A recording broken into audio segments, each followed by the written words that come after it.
Hey everybody again, YJ Unboxer coming at you guys with probably my very favorite Magic the Gathering set. Today I have for you a booster box opening of 2012 Coreset. Will be split into 3 parts. But this thing is so nostalgic. I absolutely love this set. This is when my friends got me into the game. I had first pulled a foiled Jace out of this and I thought it was amazing because I thought it was, the good Jace, but at the time it wasn't. So let's dive in here. This is pretty cool. It has like Dungrove Elder, the Titans, the Planeswalkers you see on the front. So it's a really nice set. But I did pick it up for like 135, so wasn't that cheap. But who can go wrong with this set? It's awesome. I have my camera set up a little differently too, so tell me what you guys think of it. So here is the display, M12 with Chandra, which I saw the new artwork for her for M14. It's gonna be amazing. It's the way they have her. So I'm just gonna take out our 12 packs.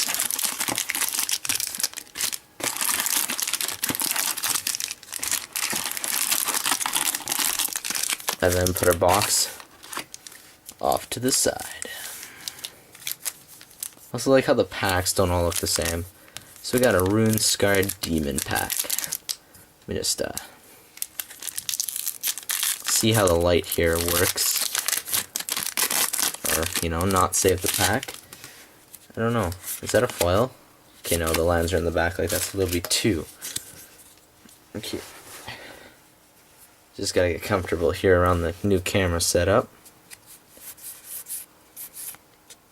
Actually, there we go.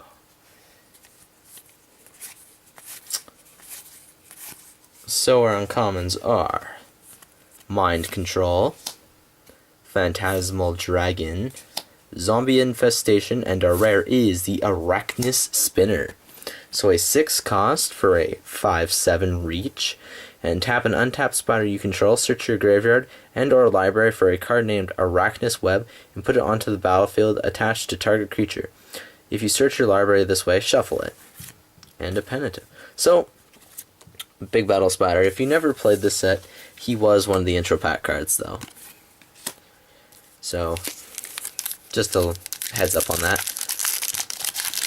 Spiders are generally good creatures, but they're high mana cost, so they're a little hard to get out.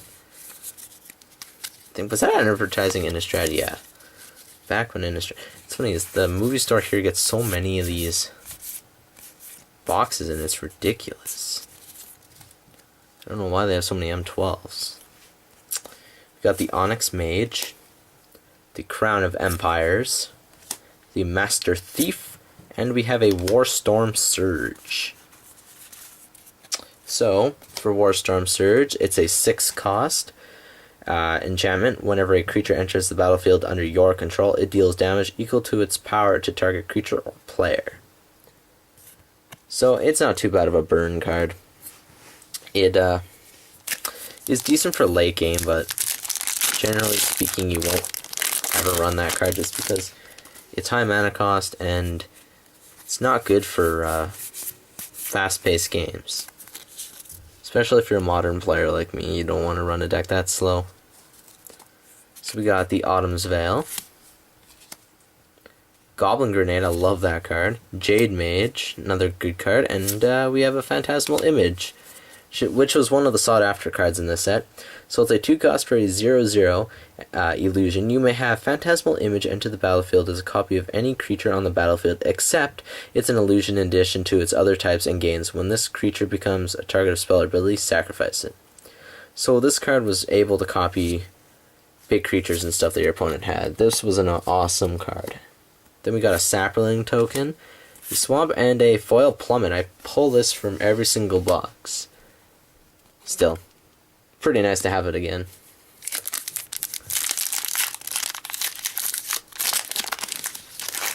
Okay, onto the Sphinx of Uthin, which is not a card that I'm really looking forward to pulling, but if we do, So be it. It's for you guys. And because it's my favorite set of all time, so why not open it? Since I didn't open it last time. Elite Vanguard, Mind Control, Celestial Purge, and the Djinn of Wishes, and a soldier token. So anyways, the Djinn of Wishes is a 5 cost for a 4/4 Djinn. With flying, Djinn of Wishes enters the battlefield with 3 wish counters on it, and tap 2 generic and 2 blue. Remove a wish counter from Djinn of Wishes, reveal the top card of your library. You may play that card with paying its mana cost. If you don't, exile it. So, just another way to play cards that, you usually wouldn't play. Which, I don't know, Djinn of Wishes is okay, but, I don't know, not the best card. I think he was also the Blues intro pack, which was always sold out for some reason. Blue always is. Like where I am, you never find blue.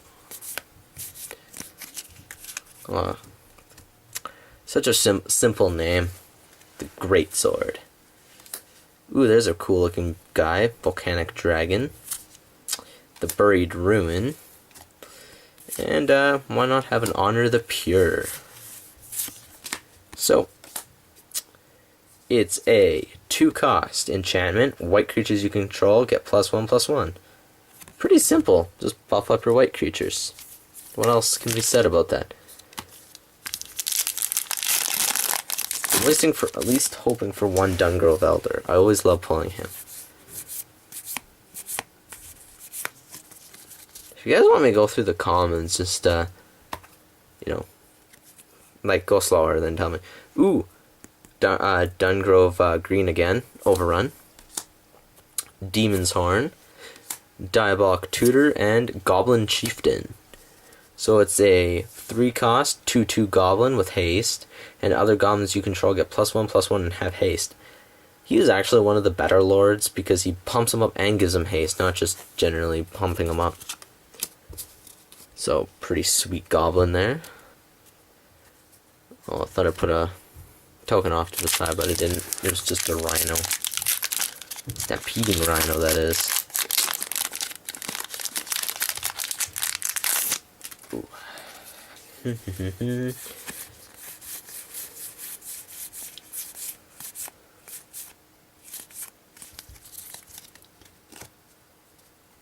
So we have Levitation, Thran Golem, Cudgel Troll, and then the Adaptive Automaton. So it's a 3-cost for a 2/2 construct. As Adaptive Automaton enters the battlefield, choose a creature type. Adaptive Automaton is the chosen type in addition to its other types, and other creatures you control of the chosen type get +1/+1. So what he was really used for is pretty much any deck that runs Lords, and then he was really used with the illusions because then he also gives the illusions another buff. But since illusions, were also sacrificed if they were targeted by the spells, it kind of sacrificed them. But there were cards that gave him hexproof, which is, I think, Lord of the Unreal, which is their actual lord.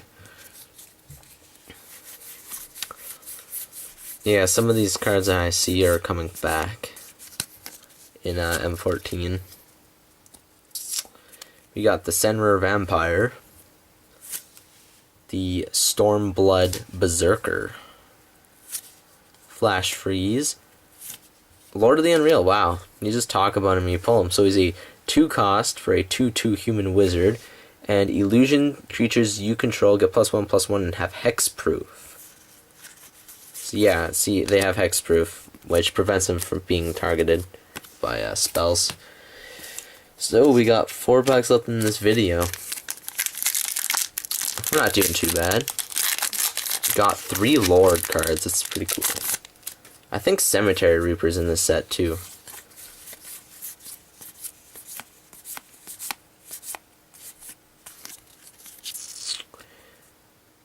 I never liked the sound of this guy's name. Rusted Sentinel. It just makes him sound weak.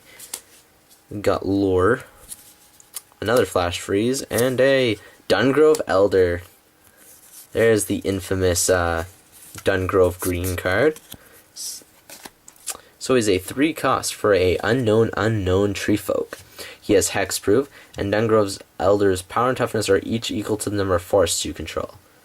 Oh man, get like 10 forests out and you have a 10/10. This guy is just beast. So, right there, I'm happy with this box. Nothing can ruin it.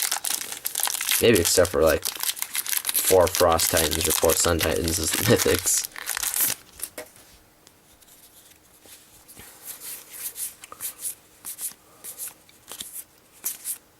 Okay. I actually saw a deck running this. Deathmark, Arbalest Elite, Acidic Slime, and a Skin Shifter.